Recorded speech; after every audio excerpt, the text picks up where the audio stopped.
Europe 1, le journal de l'écho. Bonsoir Eric Le Boucher. Bonsoir Antonin. On commence avec la bourse en repli ce soir. Oui, en léger repli, moins 0,10%, 4885 points à cause de résultats d'entreprise plutôt médiocres. Le chiffre du jour. Le PIB américain n'a cru que de 1,5% au troisième trimestre. C'est une forte baisse par rapport au deuxième trimestre, 3,9%. C'était un peu prévu, remarquez, et cela ne doit pas empêcher normalement la Fédérale Réserve de hausser ses taux en décembre. Le méga deal du jour. Alors, le géant américain de la pharmacie Pfizer est en négociation pour racheter Allergan, le roi du Botox.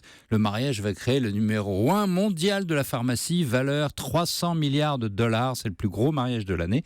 Notez que Pfizer, avec cet achat, pourrait déplacer son siège en Irlande, où est celui d'Allergan.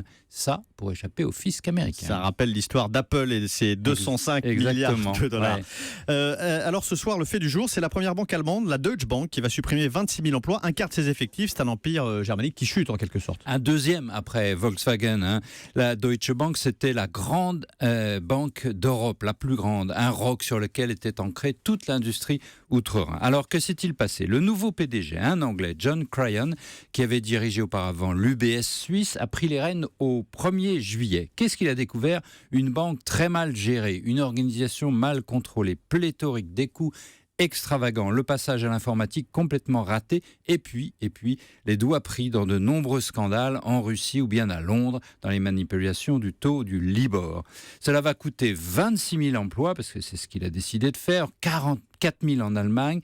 Le PDG va vendre aussi la Postbank, rachetée en 2010, et il va fermer les agences dans 10 pays, dont la Russie et l'Amérique latine. Et ce remède de cheval va fonctionner ? Écoutez, je pense que c'est beaucoup plus difficile pour la Deutsche Bank que pour la Volkswagen.